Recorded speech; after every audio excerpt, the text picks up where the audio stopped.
warahmatullahi wabarakatuh. Waalaikumsalam warahmatullahi wabarakatuh. Alhamdulillahirabbil alamin wassalatu wassalamu ala asyrafil anbiya'i wal mursalin wa ala alihi wa ashabihi ajmain. Raditu billahi rabba wa bil islami dina wa bi Muhammadin nabiyya wa rasulah rabbi zidni warzuqni fahma. Amin. Terima kasih Mas Zaki yang sudah membuka sebagai host ya untuk acara Zoom BCM. Pak Sony Zuhuda sebagai ketua BCM dan semua yang hadir termasuk AA dan Prof Hilman Latif yang sudah bersedia menjadi tamu kita hari ini. Ini acara yang keempat, Mas Hilman. Ya. Sebelum ini ada Pak Budi, kemudian ada Ustadz Arifin, kemudian ada Ustadz Agus Taufikur Rahman, dan setelah antum nanti insya Allah Mas Agus Samsudin, Ketua MCCC, dan juga Rektor UMY, Mas Igun. Ya, oke. Saya panggil Mas semuanya nggak apa-apa ya? Oke. Prof. Hilman Latif ini kebetulan diamanahkan menjadi Wakil Rektor UMY dan juga Ketua Umum Lazismu PP Muhammadiyah, dan hari ini insya Allah kita ada waktu maksimal 50 menit atau sekarang 40 menit dari sekarang karena beliau ada acara dengan PP Muhammadiyah jam 4. Akan Prof untuk mulai.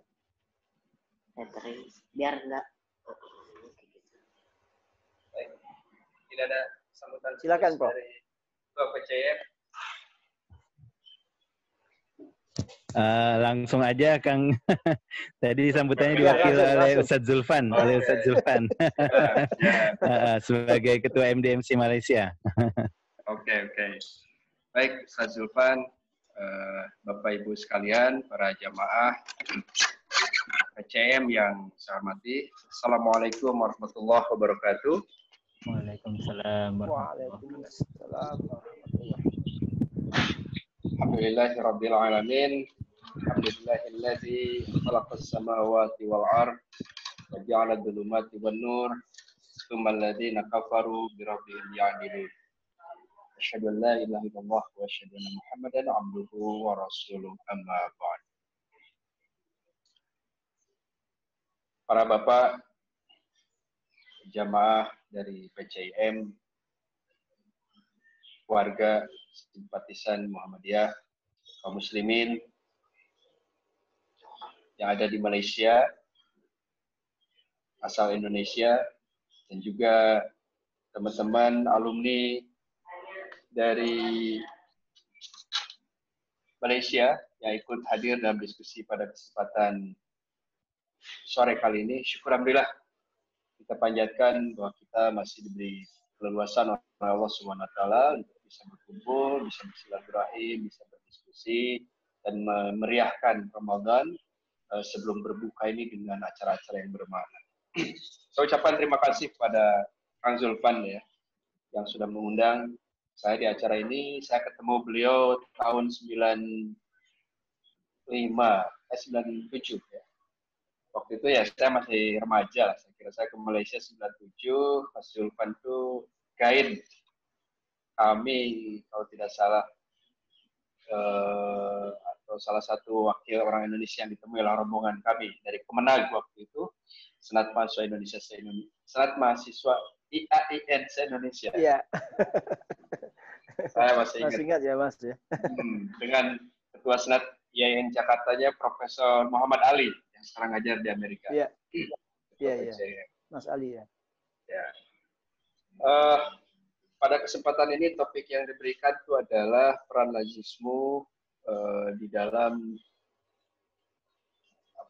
memperkuat gerakan filantropi Islam di Muhammadiyah, termasuk juga dalam isu-isu khusus tentang penanggulangan pandemi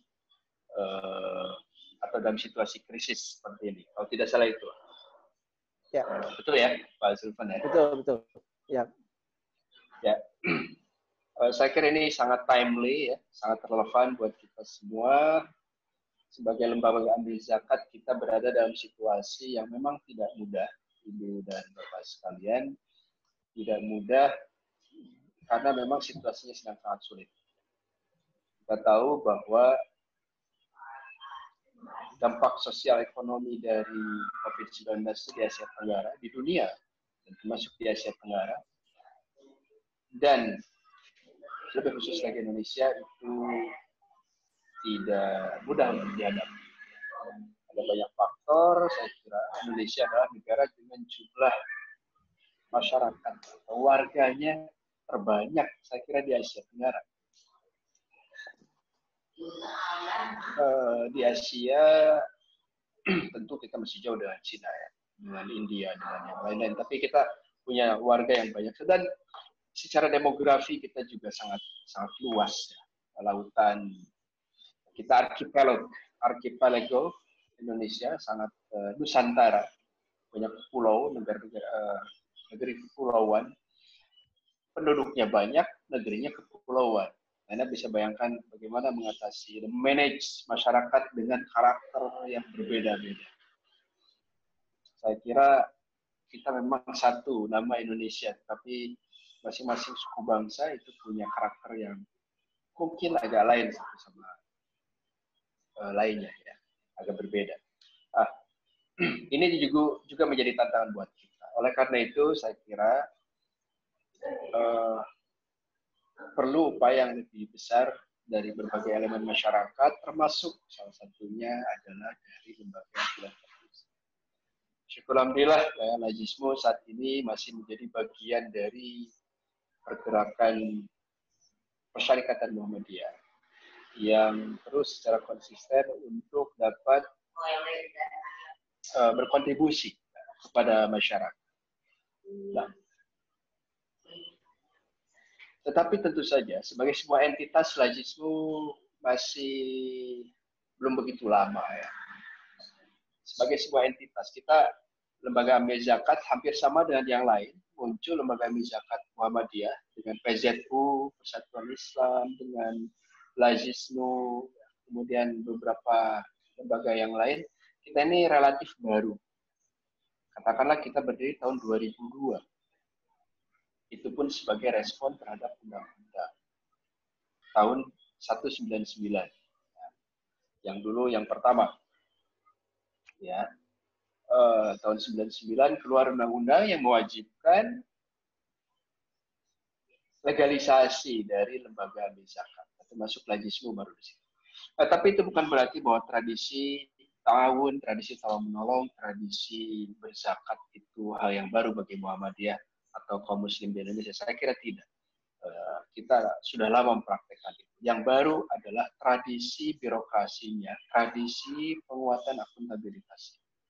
Nah, hadirin sekalian yang berbahagia, dalam konteks inilah saya ingin memperbincangkan Lajismo seperti apa dalam Muhammadiyah atau dalam persyarikatan, dan kira-kira kita ingin memformatnya ke depan bagaimana.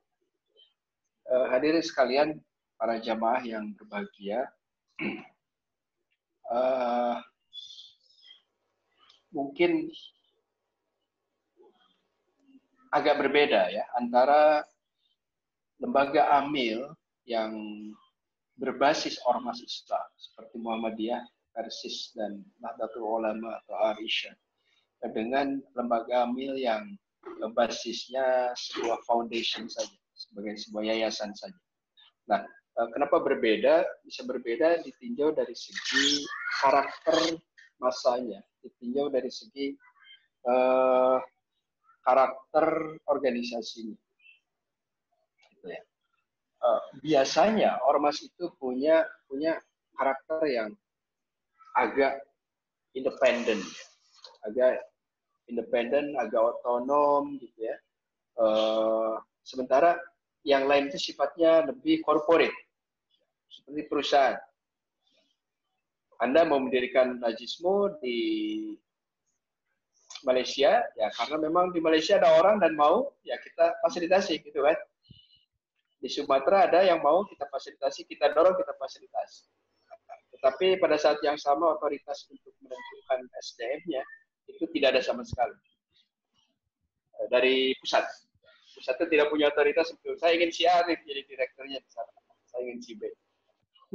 saya ingin punya kapasitas. Enggak, itu pimpinan wilayah yang menentukan. Nah, kalau sudah begitu, maka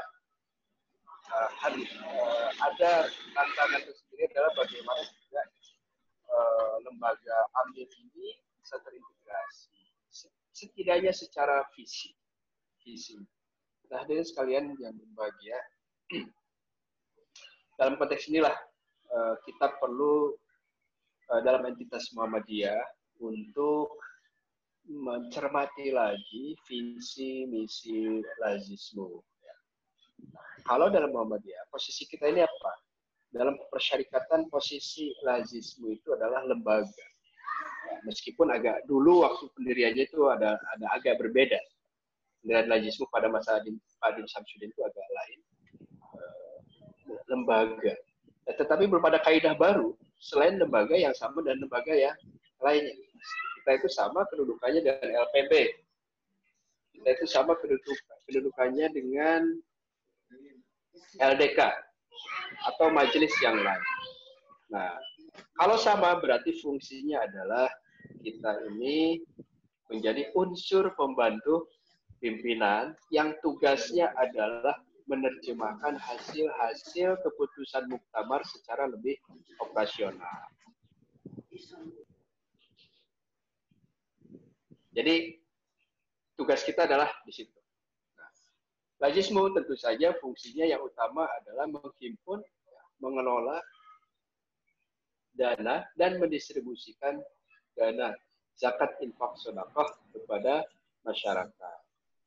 Nah, hadirin sekalian yang berbahagia, dalam konteks inilah saya kira fungsi kita sebagai organisasi harus bisa dicermati lagi bagaimana lazismu menempatkan diri dan bagaimana relasinya dengan majelis yang lain. Hadirin sekalian yang berbahagia, sering saya sampaikan ke lazismu, staf saya, anggota saya, kita punya 750 kita punya 1.500-an amil, Mas Burkon. Nggak ada, saya kira lembaga amil punya 1.500 orang kayak lazismu itu nggak ada di Indonesia. Kantornya kita ini 500, Anda bayangin. 500. Tapi bukan berarti dananya besar ya. Dananya besar, tetapi masih ada masalah konsolidasi. Kenapa? Karena juga dengan jumlah kantor yang banyak, kita butuh SDM yang juga banyak. SDM terlatih di daerah, di wilayah, itu juga mungkin masih belum begitu banyak. Nah, dari konteks itulah, saya kira menjadi tantangan. Nah, hadirin sekalian yang berbahagia. Bagaimana kemudian fungsi lazismu? Nah, saya sering mengatakan ke teman-teman bahwa kita ini bukan untuk diri kita sendiri. Lazismu itu bukan untuk dirinya. Tetapi lazismu adalah sebagai mitra dari majelis lembaga yang lain. Dan ini yang harus dipahami. Dan ini juga butuh waktu untuk memahamkannya. Maksudnya apa? Saya ke depan menginginkan lazismu itu menjadi fund manager. Betul-betul fund manager. Betul-betul funding. Untuk program-programnya bisa juga dilaksanakan sebagian besar oleh majelis lembaga yang relevan. Untuk pendidikannya ya harus melibatkan Dikdasmen, majelis dikti. Untuk beasiswa juga melibatkan mereka. Untuk dakwahnya majelis tabligh atau LDK. Untuk pelayanan kelompok-kelompok tertentu, difabel, lansia, dan sebagainya. Sudah ada majelis pelayanan sosial MPS, ada LPB, penanggulangan bencana, ada MPM, Majelis Pemberdayaan Masyarakat, dan lain-lain. Lazismu sebagai funding. Tugasnya apa? Cari duit, distribusikan uangnya ke mitra yang kita percaya, evaluasi terus-menerus. Minta laporan. Ini saya kira. Siklus inilah yang harus dibangun. Sehingga apa? Kalau Anda bayangkan, mencari dana itu susah. Betul nggak Mas Zulfan? Ya, betul. Cari dana itu susah. Membelanjakan dana itu nggak gampang. Nggak gampang. Nah, termasuk juga majelis lembaga, kita perlu berdiskusi bagaimana sebuah format pembelanjaan program yang bisa didanai oleh Lajis. Proposalnya seperti apa? Target beneficiarisnya atau penerima manfaat siapa saja? Nah, ini yang harus dikomunikasikan betul. Karena juga seringkali kita mendapatkan banyak orang yang belum, termasuk warga kita, saya kira belum punya kemampuan untuk mendesainkan program. Nah, ini saya kira teman-teman yang lebih teredukasi, yang dari IAIN, ya, Zulfan, ada yang dosen, ada yang pelajar S2, S3, nah, itu yang harus juga punya terlibat, misalnya bagaimana mendesainkan program. Warga kita itu masih banyak yang belum bisa membuat program, tapi baru bisa menawarkan kegiatan. Kalau kegiatan banyak, tapi kalau program belum banyak yang berani. Bagaimana orang melakukan program pemberdayaan ekonomi, desainnya begitu seperti apa, logical framework-nya bagaimana, siapa pelakunya, siapa instrumennya mau pakai apa, pelatihannya bagaimana, berapa waktu, tahapnya bagaimana, dan seterusnya. Itu nggak banyak, Pak. Yang banyak adalah proposal kegiatan. Paham ya? Nah, betul. Ini saya kira akan dihadapi oleh sebuah ambil yang lain. Basnas pun begitu. Nanti kalau Kang Hai sudah ada di sana itu akan melihat banyak sekali ya. Kalau saya tuh bandal tuh, kalau saya sebulan ke Mentek segini, Pak. Nggak cukup tuh dari jam 3 sore sampai jam 10 malam itu. Segini tuh ya. Proposal baca. Nah, otomatis kalau begitu, PR-nya juga menjadi lebih banyak untuk lembaga amin. Kenapa? Karena kita tahu bahwa kita lembaga amin itu punya kewajiban ya, untuk mendistribusikan dananya sesuai dengan kaidah keislaman. Panduannya tentang asnaf dalam surat Al-Baqarah sudah disebutkan. Oke, ada 8 asnaf. Siapa asnaf itu? Bagaimana menerjemahkannya? Miskin, ada fakir, ya, ada mu'allaf, ada amil, Wafiriqob, Wafisabil, Wabisabil, dan seterusnya. Ada 8 asnaf. Hadirin sekalian, mungkin juga ini karena sharing ya. Kita ada keinginan untuk agak lebih serius, termasuk saya agak ingin serius juga ke depan untuk mendiskusikan aspek-aspek yang lebih fundamental dari konsep 8 asnaf itu dengan strategi. Mungkin kalau saya bertanya, meskipun ada Kang Aai lah, ya Kang Aai kan meskipun bukan orang Muhammadiyah, tapi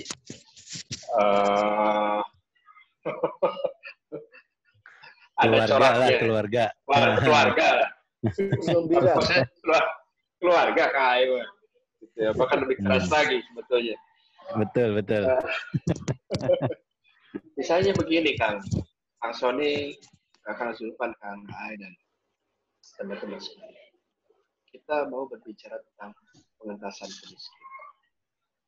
Bolehkah kita bertanya, apakah kita sudah bisa mendefinisikan kemiskinan versi Persyarikatan Muhammadiyah? Sudahkah ada satu dokumen yang bisa kita rujuk untuk melakukan pengentasan kemiskinan versi Muhammadiyah? Mau sampai mana? Mau pakai strategi apa? Siapa saja kelompok itu? Ada di mana? Kita akan main di urban areas, atau kita mau main di rural areas atau urban rural? Mau pakai instrumen jejaring seperti apa? Stage-nya mau bagaimana dan lain-lain. Mungkin saya tanya Ketua PCM, apakah Pak Dokter pernah membaca dokumen semacam itu?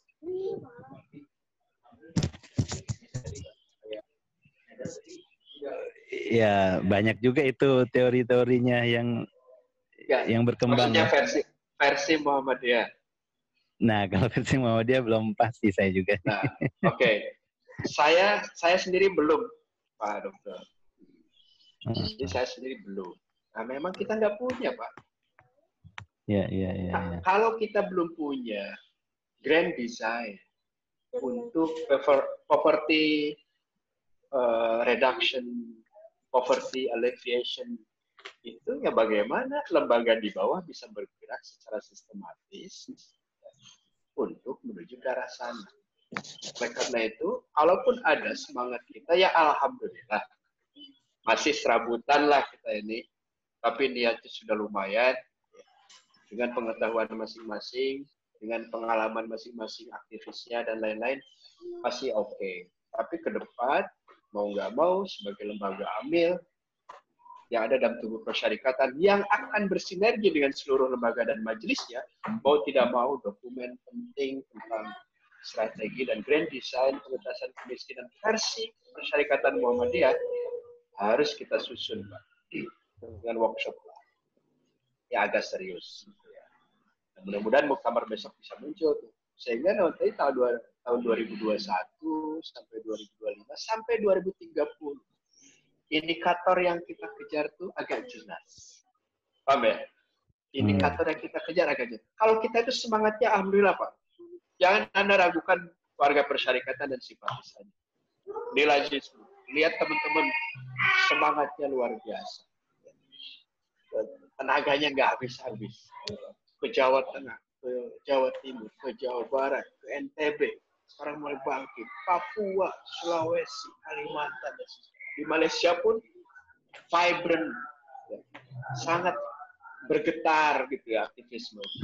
Meskipun kita tahu bahwa ada satu agenda besar yang barangkali menjadi PR kita bersama, yaitu bagaimana kita mensusun grand design untuk pengasahan kemiskinan versi persyarikatan Muhammadiyah, versi Persatuan Islam, versi Nahdlatul Ulama.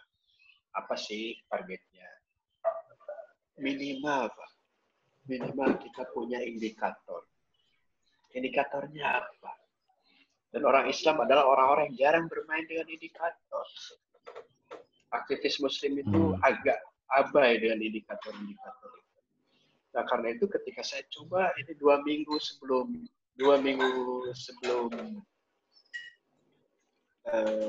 ya mungkin sebelum corona rame lah, dan juga 3 minggu sebelum Ramadan, saya coba baca-baca SDGs, karena landasan Lajismu itu dalam menjalankan programnya, satu adalah surat Al-Baqarah ya, yang menerangkan tentang 8 asnaf. Yang kedua, hasil Muktamar Muhammadiyah rekomendasinya. Ada 13 yang kita highlight. Membangun masyarakat ilmu tentang lingkungan. Ada 13. Itu rekomendasi Muktamar. Saya nggak tahu Pak moderator sudah membaca serius belum hasil Muktamar. Ya kalau kan gini, kalau kita berorganisasi itu kan kita menjalankan keputusan kan. Betul. Ya, jadi banyak selama 5 tahun itu amanah Tanwir dan Muktamar. Banyak dari kita, mohon maaf, berorganisasi itu adalah kalau bahasa Jerman itu sakadai kurang. Sakadai kurang. Jadi berorganisasi itu sakadai sorangan. Bahasa Garut itu. Jadi saya bermuhammadiyah, menjalankan aktivisme Muhammadiyah karena babe gue orang Muhammadiyah. Saya lahir dalam keluarga Muhammadiyah. Teman saya Muhammadiyah, lingkungan saya Muhammadiyah, darah saya juga Muhammadiyah. But that is not the main issue. The main issue is to what extent you may address specific issues formulated by Muhammadiyah during the National Congress. Itu kan kita menerjemahkannya, kita mengimplementasikan, termasuk juga Lajismu. Saya prinsip kerja saya ke teman-teman sederhana saja. Oke, baca hasil Muktamar, rekomendasi Tanwir dan lain-lain. Tugas yang terkait Lajismu apa? Susun, terjemahkan, implementasikan. Gak usah kita ini, menurut saya ini organisasi. Kalau menurut saya itu ya nggak usah banyak berorganisasi, Pak. Ini saya kira karena orang Muhammadiyah juga banyak yang pintar. Ya.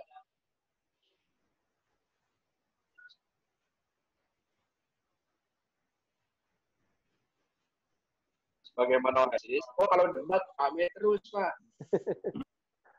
Tapi putusan kalian, terutama teman-teman yang menjadi aktivis Muhammadiyah, ada juga bisa membaca renstra lajismu. Ya. Kalau yang mendirikan lajismu nggak usah kemana-mana. Menurut saya sih bagusnya bukan begitu.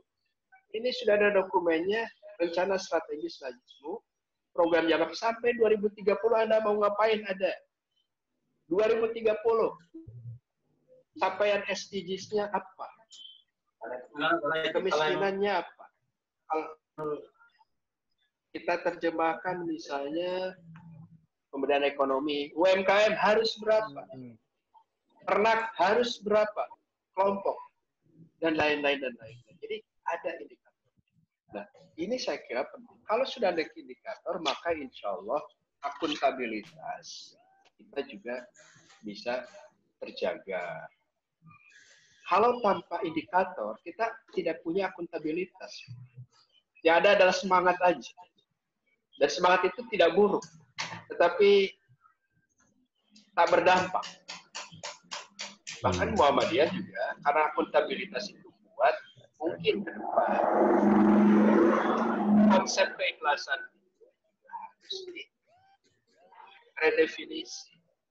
Termasuk juga keberanian teman-teman semua, aktivis persyarikatan di MDMC, di LPB, di lembaga yang lain, itu juga kalau punya indikator yang jelas di dalam berorganisasi dan bergerak, insya Allah maka kita bisa membuatkan reportnya dengan juga evaluasinya dengan baik. Nah, saya kira ada di situ Ibu dan Bapak sekalian tentang bagaimana sih mengelola lajismu ya, dan juga kaitannya dengan lembaga lain. Nah, kalau sudah masuk level itu, maka tidak akan ada lagi ribut-ribut lah. Kalau misalnya di jalan siapa akan maju di depan, silakan. Tugas lajismu adalah memformulasikan isunya, mempelajarinya, mengekspos ke publik, melakukan negosiasi dengan berbagai pihak, kemudian juga coba cari alternative financing sources-nya, gitu ya, baru disampaikan juga ke mitra-mitra di dalam maupun di luar. Nah, saya kira ini juga PR buat kita semua, bagaimana ke depan. Ya mudah-mudahan lajismu semakin inklusif, karena lajismu bukan untuk orang Muhammadiyah saja. Yang nyumbang lajismu bukan orang Muhammadiyah saja. Karena itu kita menjadi satu inspirasi dari warga Muhammadiyah yang termotivasi ajaran yang diformulasikan di Muhammadiyah, tetapi bisa untuk semuanya. Bisa diterima banyak pihak. Ya, alhamdulillah ini ada juga mitra baru yang menggandeng kita dari banyak pihak. Tapi ini yang terbaru misalnya dari mana ya barusan itu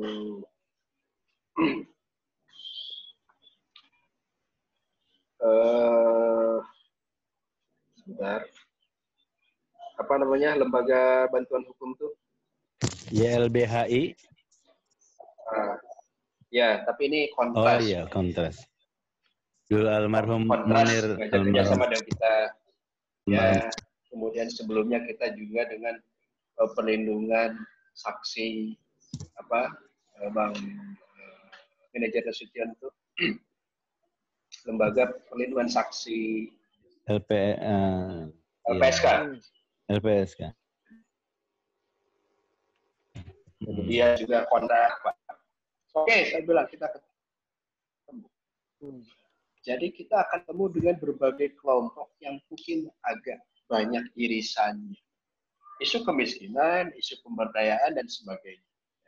Nah, karena itulah saya kira penting bagi kita untuk bisa memformulasi dan diskusi-diskusi setidaknya dalam beberapa waktu ke depan sebetulnya strategi pengentasan kemiskinan kita itu arahnya akan kemana. Saya kira itu dulu lah biar ada diskusinya. Kang Zulfan, terima kasih. Assalamualaikum warahmatullahi wabarakatuh. Waalaikumsalam warahmatullahi wabarakatuh. Terima kasih Mas Prof yang sudah memaparkan tentang arah 7 ya orang Malaysia bilang, lazismu, yaitu intinya lazismu itu ingin diterjemahkan amanah Tanwir dan Muktamar Muhammadiyah dalam bentuk kerja yang nyata. Oke, menyinggung masalah apa yang sudah dibuat oleh lazismu selama ini, bagaimana pandemi ini lazismu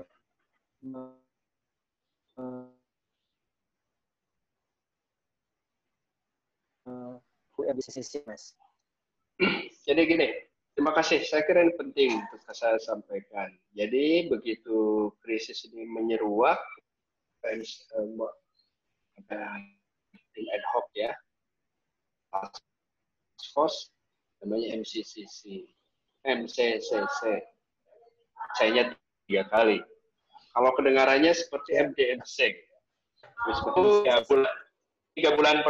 3 minggu pertama atau 1 bulan pertama, 3 minggu pertama atau 1 bulan pertama orang masih nyebutnya ini salah sebut aja. Yang benar MDMC. Nah, ini entitas yang berbeda. Oke. Nah, ketika dibentuk itu kita juga diundang dan tentu lagi-lagi perannya adalah bagaimana kita menempatkan diri secara organisasi. MCCC punya tugas sebagai koordinator. Karena itu semua majelis dan lembaga mensupport gerakan itu. Nah, justru bagaimana? Ya, ini perlu saya sampaikan juga ke teman-teman MDMC dan juga teman-teman di Malaysia bahwa alhamdulillah kita begitu diskusi dan teman-teman berapa kebutuhannya sebelum fundraising kita sudah berkomitmen ngasih 5 miliar. Alhamdulillah sudah lunas. Sebelum itu Mas ya? Sebelum Pak. Saya bilang Pak Agus, gimana? Oke, kayaknya berat sekali Mas, besar, dihitung-hitung. Oke lah, lazismu belum bisa beri banyak, yang pusat kita kasih 5 miliar aja. Saya akan cari. Sudah langsung Pak, duitnya belum ada Pak. Duitnya belum ada. Kita talangan. Tapi sudah sekarang sudah lunas. 5M ya? Sudah lebih sekarang. Ya. 80 berapa? 7 miliar ya.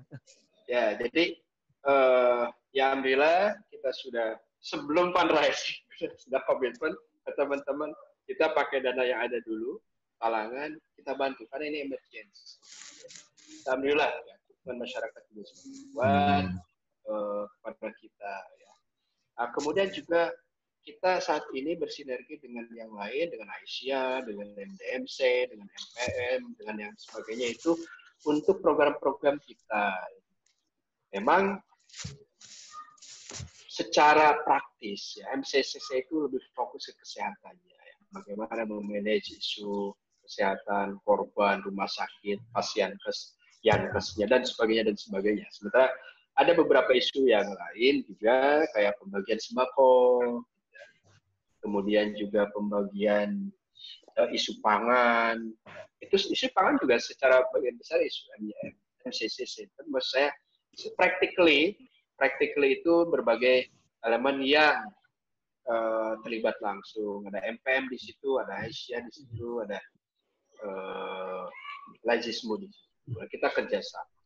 Nah, lagi-lagi Kang Zulfan, dalam situasi inilah kebesaran hati seseorang dalam berorganisasi harus muncul. Karena ini tidak mudah. Dalam situasi krisis ini, semua ingin terlibat, semua juga ingin bisa menjadi bagian dari gerakan. Tapi tidak bisa semuanya akan terlihat. Apa maksud saya? Nah, relawan-relawan di sana, saya selalu menyadarkan, di sana itu masih ada orang-orang yang nggak pernah muncul di TV, nggak pernah bisa talk show, nggak pernah bisa delivery talk gitu seperti ini. Mereka orang-orang di garda depan, para perawat, para dokter, para relawan sembako dan sebagainya. kita dorong. Betul. Nah ini juga apa namanya, menjadi PR kita. Nah, untuk selain sembako, kita juga sedang mendesainkan tahap berikutnya bagaimana untuk pangan berikutnya yang medium term, ya. yang jangka menengahnya seperti apa, masalah tanaman kita coba nanti akan deklarasikan. Biasanya 1 juta sayuran di rumah, gitu ya, untuk penanaman dengan apa istilahnya itu pot-pot dan sebagainya. Kita akan kampanye. Betul. Nah, untuk guru, kita masih punya PR, Pak. Guru Muhammadiyah itu masih ribuan tuh yang guru honorernya yang terdampak, kemudian juga secara income-nya memang menjauh dari layak. Itu juga menjadi target dari kita. Kemudian juga dari para da'inya, mubalignya, itu juga harus menjadi perhatian dari kita. Bukan hanya membagi, tapi juga mendesainkan programnya gimana. Harapannya kan semuanya itu bawa cash keliling gitu loh, Pak. Yeah. I'm wondering whether we can propose some more specific program that protect, ya, their apa istilahnya itu dignity. You know what I mean? Ya, guru, dai, mubalik, ya, tapi how to protect their dignity, rasa bangga. Mereka orang berilmu kok. Mereka orang punya knowledge, punya skill, tetapi memang affected sekarang itu severely. Nah, kita juga mungkin harus agak, nah ini saya kira Pak, kenapa kita perlu berdiskusi agak serius dalam konteks. Ya insya Allah mudah-mudahan dukungan terhadap Lajismu juga tidak berhenti, juga kepada gerakannya. Karena kita insya Allah kita sampaikan kepada orang yang menerima manfaatnya banyak dari berbagai kalangan. Ada pertanyaan muncul, apakah mengutamakannya warga Muhammadiyah? Bukan mengutamakan warga Muhammadiyah. Lajismu jelas menggunakan jaringan yang dimiliki oleh Muhammadiyah. Ya. Jaringan yang dimiliki oleh Muhammadiyah. Ke sekolah Muhammadiyah, jelas. Kita beasiswa sekolah Muhammadiyah, ribuan anak siswa. Apakah mereka siswanya Muhammadiyah? Yakin? Enggak. Coba cek sekolah Muhammadiyah itu yang Muhammadiyahnya berapa sih? Nah, itu contoh. Tapi memang kita menggunakan kecuali kalau mualimin lah. Mualimin kan sekolah kader kan. Kalau SD Muhammadiyah, SMP Muhammadiyah itu cek aja gitu. Bapak ibunya. Enggak, Pak. Tapi misalnya yang kelompok-kelompok memang tidak mampu pun baik. Memang kita prioritaskan di situ. Kenapa? Kita punya institusi. Kita adalah konstituen. Untuk hal spesifik memang mungkin orang Persis dapat bantuan, ya dia kan dari pesantrennya. Ada di situ basis. Atau dari NU, dari ormas yang lain sama. Tapi ketika masuk ke ruang publik yang lebih luas, ya kita tidak lihat benderanya ya. Sama ketika lembaga kemanusiaan, LPB memberikan bantuan, nggak ada. Anda nanti di pembagian sembako di PCIM, insya Allah nggak akan melihat itu kok. Ada jamaah yang datang terdampak jelas akan dibantu. Tapi ada orang lain yang datang juga pasti dibantu. Nah, jadi ini hanya masalah prioritas itu dan jaringan yang kita gunakan. Saya kira itu Pak Zulfan, insya Allah kontribusinya masih panjang dan saya bilang ke teman-teman, please be aware bahwa kita ini masih panjang. Kita belum tahu strategi untuk mempreserve, memelihara energy of giving dari masyarakat. Mindset kita saat ini sampai Idul Fitri kayak dulu. Dan itu nggak bisa. Idul Fitri itu nggak ada apa-apa kok di luar itu sama aja dan sekarang besok. Ya 1-2 ada takbiran lah. Takbiran ada. Di lapangannya. Habis itu, that's normal. we are back to our nature, facing the crisis. Itu sampai 3 bulan ke depan. Masih sanggup nggak kita ini berdonasi? Masih sanggup nggak kita ini nyumbang? Saya sedang membuat survei, Pak. Disebar tadi pagi. Kita buat survei. Saya ingin tahu warga kita ini setelah Lebaran masih mau infak nggak untuk COVID ini? Jangan sudah habis tenaganya bulan Maret dan bulan April ini. Saya lagi survei. Kalau misalnya dari respon ini mengatakan saya tidak tahu akan seperti apa, masih nyumbang apa enggak, wah ini berat. Kita perlu strategi yang baik. Saya kira itu. Ya, terima kasih Mas Hilman. Ya, bagi yang baru bergabung, kita bersama Mas Hilman Latif, Profesor Hilman Latif, ya, Ketua Lazismu Pusat PP Muhammadiyah, dan beliau mengingatkan pada hari ini bahwa perjalanan Lazismu ini sangat jauh, dan sekarang kita sedang mengira-ira keistiqomahan kita untuk berinfak menghadapi COVID-19 ini. Dan tadi juga Mas Hilman menyebut bahwa selain MDCC dan MCCC, ternyata yang diurus Lazismu itu justru yang tidak nampak, yaitu guru, karyawan, kemudian frontliner, dan PR kita masih panjang. Dan terima kasih Mas Hilman sudah beri pencerahan pada kita. Dan rupanya Furqan mau bertanya itu. Silakan, Furqan di unmute. Ya, terima kasih. Mas Hilman sampai jam berapa ya, Mas Hilman? Sudah jam 4. Mungkin saya kasih 5 menit? 5 menit aja ya. Ya, oke. Tanyanya setengah menit ya, AA ya. Ya, AA. Tanya setengah menit, 30 detik dari sekarang. Silahkan. Straight to the point. Yang tadi disampaikan tentang poverty, kemiskinan itu memang sangat menarik, dan itu memang tidak tergarap secara koordinatif oleh lembaga nasional. Ya, jadi yang kita perlukan sebelum masuk kepada sampai yang disampaikan oleh Prof. Hilman tadi adalah poverty map, peta kemiskinan kita. Itu apa yang mau digarap Muhammadiyah, apa yang mau digarap Persis, apa yang mau digarap lembaga NU, dan lain sebagainya terpetakan dengan baik, dan nanti baru dievaluasi indikator-indikatornya sudah mencapai kemana. Itu yang pertama. Yang kedua adalah seperti saya sampaikan tadi, Kang, sejak awal-awal saya ingin menanyakan bagaimana grafik JIS kita. Zakat Infak Sedekah ini, tadi menarik itu yang disampaikan, apakah nanti setelah Idul Fitri masih ada orang yang mau untuk JIS, Zakat Infak Sedekah. Sebab krisis yang kita alami sekarang ini berbeda dengan 98, berbeda dengan tahun 2008. Nah, mungkin saya juga ini obrolan kepada Kang Hilman, Kang Prof ini, bahwa lembaga yang kerjasama dengan Muhammadiyah ataupun Persis sekarang ini sudah ngasih warning untuk Persis maupun Muhammadiyah untuk segera mandiri. Ya, mahad-mahad yang di beberapa tempat itu, kenapa? Karena para donatur itu terkena dampak COVID-19, terutama donatur dari Timur Tengah, begitu.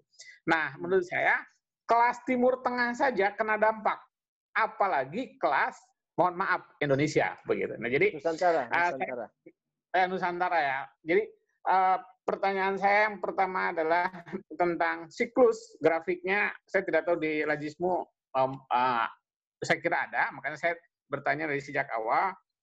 Grafik sejak Februari, Maret, April, bahkan mungkin nanti Mei, Juni ya, karena itu mungkin turunnya sangat drastis. Tajam.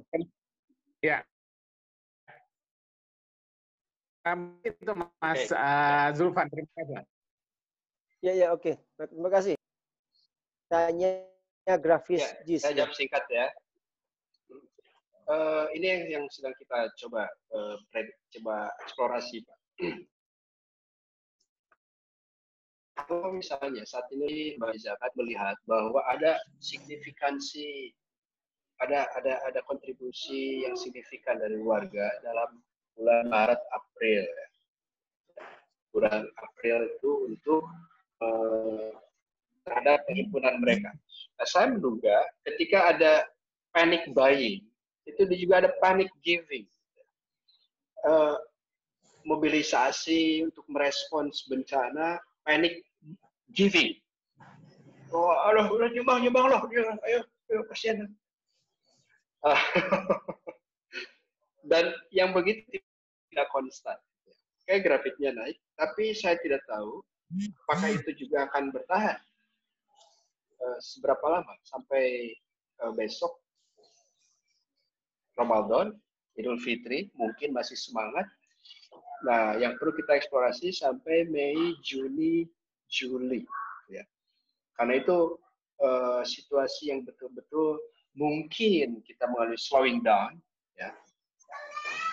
Atau malah ada akselerasi baru dalam COVID ini. Ya. Warga kita kan, pasca Idul Fitri nanti kita lihat. Mudiknya selalu ramai ya. Nah itu akan menentukan bagaimana energi akan kita berikan dalam memberikan solusi.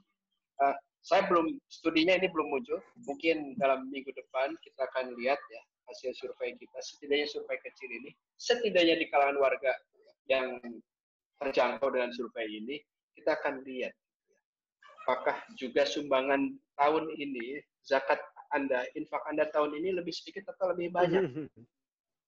Saya tanya itu dibanding tahun lalu. Apakah habis Lebaran Anda masih juga akan berinfak bersedekah atau enggak? Gitu ya. Meskipun dalam Al-Quran kan sudah dijelaskan. Wasari'u ila magfiratin min rabbikum gitu. Wa jannatin 'arduhas samawati wal ardh uiddat lil muttaqin alladzina yunfiquna fis sarra'i wad dharra'i. Ya, saya tidak tahu. Kita betul dalam situasi sulit. Dan dalam situasi sulit ini, meskipun kita bisa mengklaim ini adalah ujian bagi kaum beriman, tetapi dalam fakta yang kita akan lihat. Kenapa? Karena betul-betul penghasilan teman-teman kita itu tergerus. Oh, teman-teman kita sih, saya juga gitu loh. Contoh Kak, contoh nih, ini fair aja lah ya. Aja. Kalau kopi darat seminggu 4 kali ceramah, dapat 4 amplop Kang. Betul. Serius. Serius. Kalau online, Mas online modal pulsa, modal alas, modal ini itu belum tentu. Iya. Meskipun tiap hari. Nah, Anda bayangkan juga dengan mubalik kita ya. Oke, udah kita kasih untuk ceramah online. Bro, nggak dipikirin tuh. Betul. Dipikirin. Nah, itu juga. Ya. Kalau saya bukan mubalik, saya dosen, saya wakil rektor, saya guru besar. Dan khawatir kalau ceramah-ceramah malah, gitu ya. Tapi banyak orang yang ceramah memang dari situ. Nah, ini juga kita empati kita harus juga bangun oleh organisasi. Saya kira demikian. Mohon maaf tidak bisa panjang lebar lagi karena sudah ditunggu di ruang sebelah. Sekali lagi, mudah-mudahan diskusinya masih bisa jalan tentang satu strateginya punya nggak sih kita itu ngomongin kemiskinan di gerakan Islam itu secara umum, Muhammadiyah secara khusus. Sejauh saya tahu belum ada, Pak. Nah, ini PR buat kita semua. Bila taufiq wal hidayah wal qalami wa ma yasrun. Wassalamualaikum warahmatullahi wabarakatuh. Waalaikumsalam warahmatullahi wabarakatuh. Terima kasih, Prof. Ya.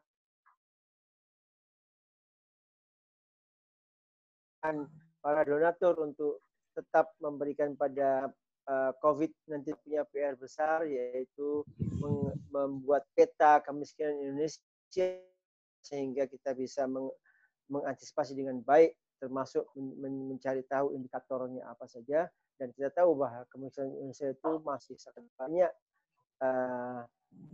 presentasinya ya dibandingkan yang Oke. Begitu. Saya tidak akan garis bawah dari apa yang disebut oleh Prof. Hilman. Dan terima kasih dari AI yang sudah bertanya. Dan untuk semuanya ya, pengurus pimpinan Muhammadiyah Malaysia,